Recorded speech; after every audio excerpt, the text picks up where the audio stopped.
agora nós vamos falar de arte. A gente vai falar de conhecimento, a gente vai falar de saber.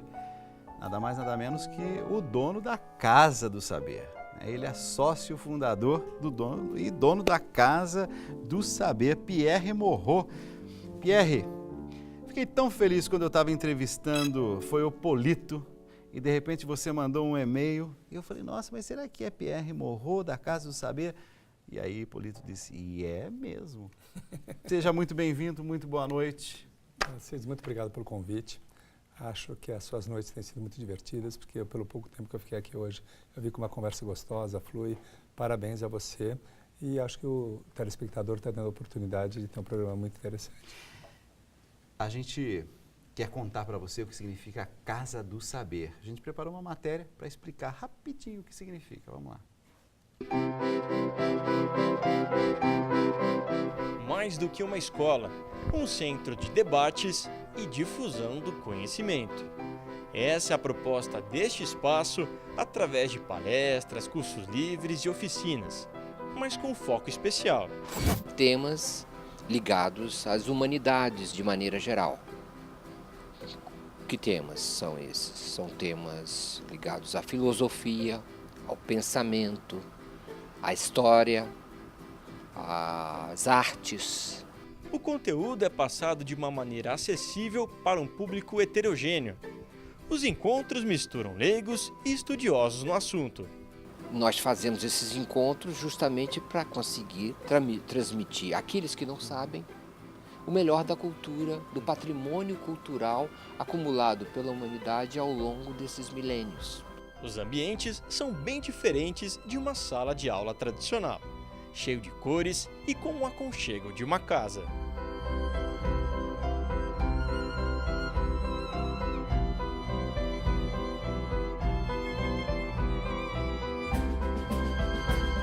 Uma situação que procura repetir também a prazerosa situação de uma sala de estar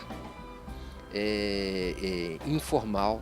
Ao mesmo tempo, temos o lugar do professor, temos uma lousa, temos todos os equipamentos necessários para que tudo se dê da maneira séria, correta, agradável. A Casa do Saber contempla com bolsas de estudo professores da rede pública e estudantes de graduação de baixa renda.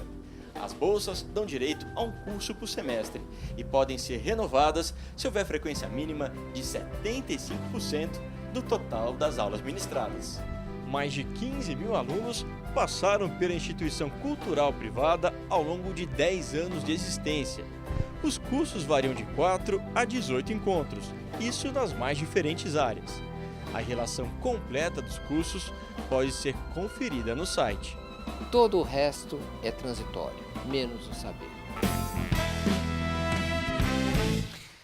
Eu realmente tenho uma admiração pela Casa do Saber, pelo projeto de vocês. Eu gosto de gente que sonha, mas sonha com os pés no chão. Eu fui na inauguração da Casa do Saber. Quanto está fazendo? 10 anos. 10 prazer anos. Esse ano de fazer 10 10 anos anos. atrás eu estava lá, na inauguração, apreciando. Mas eu fico preocupado com uma coisa. Por que só Rio e São Paulo? Então, tem um problema de logística. Hoje você tem bons professores em São Paulo, bons professores no Rio de Janeiro. Tá?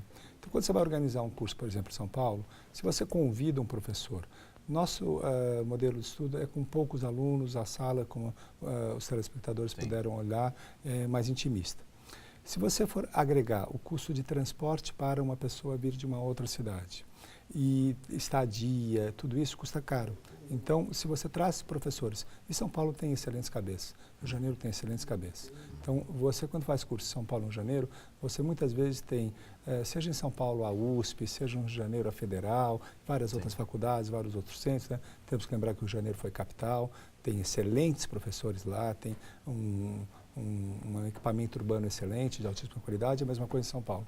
Então nós achamos... A infraestrutura facilita. A infraestrutura. Então. E quando um grupo de sócios, eu queria fazer um complemento no que você disse, nós somos um grupo de sócios, né? Era um grupo de amigos, 7 amigos que se reuniam com frequência, terças-feiras na casa do Jair Ribeiro, quintas-feiras na minha casa. Terça-feira na casa do Jair, a gente pegou filosofia, dos pré-socráticos até os existencialistas, e estudamos filosofia. Quinta-feira na minha casa era tema livre. cada dia eu chamava uma pessoa diferente, porque a gente, há 10 anos Com atrás... espontaneidade, vocês refletiam... Exatamente. Isso, a casa está fazendo 10, então isso eu estou falando para você, coisa de 12, 11 anos atrás, Tá. esses encontros. E eram encontros muito maravilhosos, muito bacanas. Chegou um determinado ponto, a gente chegou à conclusão, essa experiência que nós estamos tendo entre nós, por que não abrir essa experiência para outras pessoas? E aí esse grupo, que fazem parte desse grupo, a Maria Fernanda Cândido, que você conhece, que é uma atriz, o Celso Loduca, publicitário, a Ana Maria Diniz, empresária, o Luiz Felipe Dávila, um pensador importante do pensamento brasileiro, das lideranças. Você tem também eu, né, que sou advogado, eu brinco que eu ganho pão na advocacia, mas eu tomo vinho na Casa do Saber, porque é uma forma justamente de você ter um resultado econômico e aí tem uma outra contrapartida.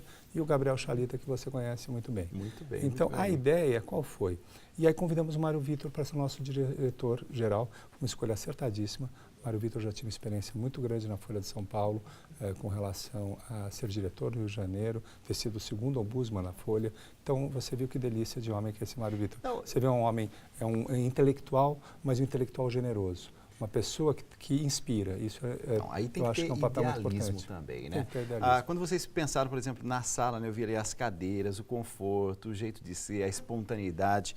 Será que não falta um pouco isso no nosso país? Aprendermos, mas de uma forma um pouco mais natural. Será que a gente não colocou o aspecto acadêmico, ou então o conhecimento, como algo assim, tão numa estratosfera? Eu acho que a gente tem que pensar um pouco a história do Brasil. Nós somos uma ex-colônia, depois da ex-colônia, era uma ex-colônia escravagista. Depois da ex-colônia escravagista, nós tivemos, quando da conversão da República, né, nós tivemos o militarismo, e esse militarismo, por um determinado tempo, depois vivemos momentos democráticos, depois tivemos a ditadura, e o processo democrático, civilizatório no Brasil é muito recente. Não obstante, se a gente for refletir, o projeto dos jesuítas, quando chegaram aqui no Brasil, era um projeto muito bacana, era um projeto muito harmonioso. Se você for pensar, os jesuítas, quando chegaram aqui, eles trouxeram a evangelização, mas eles não quiseram aculturar. Eles respeitavam a língua, eles respeitavam... Então, você tinha no projeto jesuíta um projeto muito interessante de compartilhamento, mas não de dominação. Você respeitava a cultura. Então, eu acho que essa chave, né?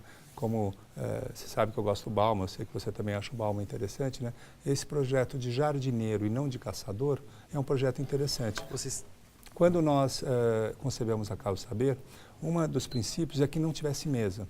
Por que para não tiver mesa? Para não dividir o professor do aluno. Porque muitas vezes estão sentados ali alunos que têm conhecimentos vastíssimos sobre os temas. Então, a nossa metodologia de estudo é, uma primeira hora, o professor expõe o seu pensamento, a sua ideia, para concatenar. Aí temos o intervalo. No intervalo as pessoas trocam ideia, tomam um vinho, soltam um pouco a língua, conversam, um projeto de que as pessoas relaxem, e depois as pessoas são livremente para fazer as perguntas que elas quiserem. Nessas perguntas são interessantíssimas, porque de repente tem um olhar diferente. Eu estava reparando agora, quando você estava me entrevistando, cada uma das pessoas que você entrevistou tinha um ponto diferente, tinha um olhar diferente, num grupo de sala de aula. Né? E complementar. Exato. Então essa complementaridade é muito rica. Você citou Bauman, e todos nós, assim, que gostamos de filosofia, gostamos de sociologia, e a gente vai aprofundando e vendo. E ele tem uma temática, assim, um ponto convergente, que é a sociedade líquida. Ele diz assim que, em outros tempos, a modernidade era sólida, mas nos tempos atuais me parece que as coisas fogem um pouco à nossa capacidade de interpretação, inclusive. Tudo é muito água, né? Assim, tudo é muito líquido, tudo pode se desfazer a qualquer momento. A dificuldade, inclusive, conceitual, né, das coisas. Como é que você analisa? Nós temos uma dificuldade justamente isso. Porque nós estamos acostumados a uma estrutura de poder hierarquizada. Você tem uma pessoa que exerce uma liderança e há uma hierarquia. Você tem um outro modelo que vamos chamar de, você tem um chefe e esse chefe cria um subchefe, então você mais ou menos está simplesmente decompondo essa hierarquia. Hoje, as relações afetivas elas são muito mais importantes que a relação de poder. Veja o nosso caso. Eu fiquei emocionado aqui com a palestra do Polito, ele conversando com você, essa troca de ideias. O Polito ele tem uma chave que eu acho fundamental para o professor. Ele não critica o aluno. Ele, toda vez que o Polito vai dar uma aula, ele faz que o aluno reflita sobre o aprendizado. Não existe um processo crítico, sim um processo no qual o aluno vai se sentindo cada vez mais seguro. Ok. E isso é muito importante na educação. Desperta a autoconfiança. Desperta a autoconfiança, ele está mais apto para receber conhecimento. Por isso que eu fiquei emocionado, porque como eu disse naquela mensagem para você, foi muito sincero, o Polito transformou minha vida. Eu estava acostumado naquela chave de crítica. Sim. Quando fui fazer o curso do Polito e enxerguei que existe uma outra forma de aprendizado, não pela crítica, mas pela harmonia, fiquei encantado. Isso serve para tudo, hein? Aprendizado nas relações pessoais, o incentivo, por exemplo, profissional de alguém que chega numa empresa e de repente é incentivado a dar o melhor que ele tem. Eu mesmo, eu estou mudando minhas práticas. Eu fui feito no modelo hierarquizado, então eu repeti o modelo. Hoje eu tento olhar mais uma estrutura em rede. E não mais uma estrutura hierarquizada. Por quê? Porque a estrutura em rede, eu tento atrair o afeto e não o poder. Eu tento exercer não o poder, mas o afeto. São essas relações afetivas que eu acho que vão construir as relações e uma relação mais harmônica. Porque nós estamos num país, estamos numa cidade, e eu sempre penso que o mais importante é a cidade, porque no final do dia a gente mora na cidade. A gente não mora nem no Estado nem na União. A gente quer uma casa bem cuidada, a gente quer uma calçada bem cuidada, a gente quer uma luz, a gente quer uma água. Essa é organizada. O Franco Montoro falava que o Estado e a União é uma ficção, nós moramos na mesma cidade. E eu acho que o Franco Montoro, nesse ponto, foi meu professor lá na PUC, e eu acho que o Franco Montoro tem razão. A gente tem que se preocupar muito com a nossa cidade. O local, né? Cada nas quase 6 mil cidades que São Paulo tem. Aí entra uma questão que eu acho assim, hoje aqui a gente merece também uma reflexão, a questão da globalização, onde a gente está ligado a tudo e, ao mesmo tempo, nessa pós-modernidade, o risco de a gente se sentir um pouco no vazio, né? Tão próximo, mas tão distante ao mesmo tempo. O Felipe de Campinas diz assim, faltam centros de cultura no Brasil, e é verdade, faltam centros de cultura no Brasil. É a opinião do Felipe lá de Campinas, mas tem mais telespectadores, muito mais telespectadores participando, que bom, pelo tribuna@redevida.com.br. Vamos lá, Paulo. Pois é, Dalcides, você participando nessa noite, não esqueça de mandar seu e-mail, Dalcides já falou, volto a repetir, tribuna@redevida.com.br. O Dado de Vila Velha, no Espírito Santo, pergunta, Pierre, em que a internet e a globalização colaboram para que as relações interpessoais hoje sejam muito mais relativas, líquidas, como a gente estava falando? Eu acho que a internet é um campo maravilhoso, porque através da internet você pode disseminar o conhecimento, você tem várias formas de ter a experiência do conhecimento. Hoje você tem grandes faculdades americanas, se você pegar a Universidade de Harvard, se você pegar a Universidade de MIT, eles estão disponibilizando gratuitamente todo esse conhecimento. Olha que maravilha, de repente você entra no site do MIT e tem tudo aquilo de graça para você estudar. O Professor Kahn tem um projeto muito interessante, né, que a Fundação Lehman está trazendo, que é justamente ensinar matemática gratuitamente através da internet. Já está sendo traduzido. O Denis Minzin, que hoje está exercendo a presidência do Instituto Lehman, tem feito um trabalho muito interessante justamente de traduzir e dar acessibilidade a essa experiência muito rica do professor Kahn, que é um professor indiano.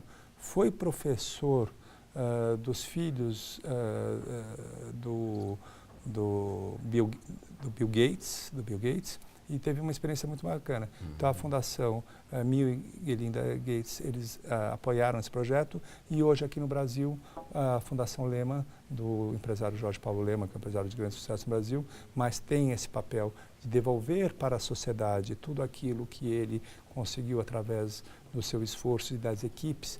Temos que lembrar que o Jorge Paulo Lehman é um exercício de liderança, porque não apenas ele teve resultado, várias pessoas que trabalharam no Grupo Garantia conseguiram, através dessa irradiação, distribuição de riqueza e conhecimento, uma distribuição. E agora, com esse projeto educacional, ele ainda está devolvendo para a sociedade. Então, acho muito bacana. E dentro dessa perspectiva de iniciativas, e que são iniciativas sérias ao redor do mundo e também aqui no nosso país, a hora que eu falei do Felipe, o comentário do Felipe de Campinas, você fez assim um comentário... Felipe, tem um centro maravilhoso em Campinas, que é a CPFL. A CPFL hoje tem todo o conhecimento dela também disponível gratuitamente na internet. Entra no site da CPFL ou do Fronteiras do Pensamento, que é parceiro. Fronteiras do Pensamento, CPFL e Caso Saber são parceiros de um projeto maravilhoso, que são as palestras Fronteiras do Pensamento. Inclusive, dentre as palestras, se você entrar no site, tem uma palestra do Bauman. O Bauman ia vir para o Brasil, nós convidamos o Bauman para vir para o Brasil, mas infelizmente por um problema de saúde ele não pôde vir. Mas se você clicar lá na internet, gratuitamente você vai ter acesso a uma palestra maravilhosa com o Bauman. E com uma chave muito bacana. Você pode escolher o tempo que você está disponível a ouvir. Há muitos anos atrás eu conheci um executivo, na época ele era do banco Citibank, né? Toda vez que ele sentava com qualquer pessoa, ele perguntava: quanto tempo você tem para me ouvir? E ele ajustava a fala dela ao tempo que a pessoa tinha. Muitas vezes a pessoa que está falando, ela se emociona. E ela fala livremente e não tem essa ideia do tempo. Muitas vezes é importante você ajustar o que você quer falar ao tempo que a pessoa está disponível para ouvir. Você não acha que no tempo que a gente está vivendo, que alguns chamam de pós-moderno, a questão pressa tem atrapalhado demais? Por exemplo, está todo mundo com pressa o tempo todo. Como é difícil ter um momento como esse, ou até um ritmo de um programa como esse, em que a gente para um pouco, a gente vai refletir sobre questões sérias que merecem um aprofundamento, questões que merecem reflexão. A gente não está correndo demais nessa sociedade pós-moderna? A Caso Saber vai ter um curso esse mês agora, sobre o Slow. Aquele movimento Slow Food que começou na década de 80, de você comer devagar e de você fazer tudo. Vamos devagar aí. Vamos devagar, porque essa pressa, essa sobreposição, essa percepção que é possível ver matricialmente várias situações, na verdade estão isolando as pessoas. As pessoas acham que isso é bom, mas não é bom. Isso, as pessoas têm que, cada momento, ter o seu tempo. Eu queria pegar uma experiência pessoal. Meu avô chamava Joaquim, chamava Vovô Bem, e ele tinha um compromisso que, durante os jantares, um filho tinha que falar alguma coisa interessante para os outros, para os irmãos e para meu avô e minha avó. No caso, minha mãe e os meus tios. E aí o que aconteceu? Eles tinham que discursar, tinham que falar no ambiente ao redor de uma mesa.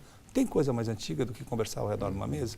E nessa diálogo dentro da família, justamente por esse exercício profissional, um virou um advogado, Renato Freire, de muito sucesso, o outro Roberto Freire, um psicólogo muito conhecido. Então, a minha mãe criou 6 filhos muito bem, então acabou sendo uma decoradora de sucesso, minha outra tia também acaba tendo uma característica muito boa. E você acha que a mesa terem dialogado ali? A dialogado na mesa. Trocado experiências. Trocado experiências. Eu, em casa, eu fico chateando o meu filho, meu enteado. Muitas vezes sou motivo de chacota. Você fica falando coisa, você não consegue implementar, mas eu insisto. Vamos ler, vamos nos preparar, porque é um exercício tão simples, fazer tão prazeroso. Não é gostoso você ao redor de uma mesa com a sua família e você dando uma caixa de ferramentas para que os seus aprendam a falar melhor? É maravilhoso. Eu não tenho dúvida que é maravilhoso, mas não é um grande desafio nessa sociedade da pressa, nesse mundo da tecnologia, onde está todo mundo tomando a refeição, cada um com o seu laptop ou então cada um com o seu telefone celular e de repente em sintonia com pessoas de várias partes do mundo, mas não com alguém que está ali presencial. É um grande desafio como é que a gente lida com esse novo momento e nem a questão de novas gerações, porque isso é um perfil agora de todas as gerações. Então, Dalcídio, eu faria uma análise de exatamente o que está ocorrendo. Porque o que acontece? O jovem ele tem uma necessidade de reconhecimento grupal. Então, por exemplo, eu estou num lugar que é muito bacana, mas eu quero compartilhar com meus amigos, porque a emoção é tão grande, por isso que rock, artistas, é tão importante para o jovem, porque aquele rosto se torna conhecido e ele compartilha com o outro. Então, eu tenho um ponto em comum com o outro. Eu tenho um ponto comum com o outro. E essa emoção nos une. Então, quando você tem um device, você tem que olhar e pensar o que ele está olhando nesse device. ele está recebendo uma energia, um conteúdo, de repente ele pode, por exemplo, tem uma coleção maravilhosa na França chamada Pléiade, que é toda enciclopédia, com todos os grandes. Ele pode estar, naquele momento que você acha que ele está gastando à toa, Com ele bobagem. Bobagem, ele pode estar ali no romance.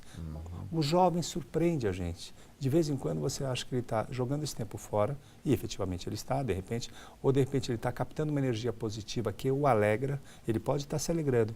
O que nós temos que olhar e começar a entender é que talvez aquele device econômico, que nós não fomos feitos naquele device econômico, não é um monstro. Depende como ele é utilizado.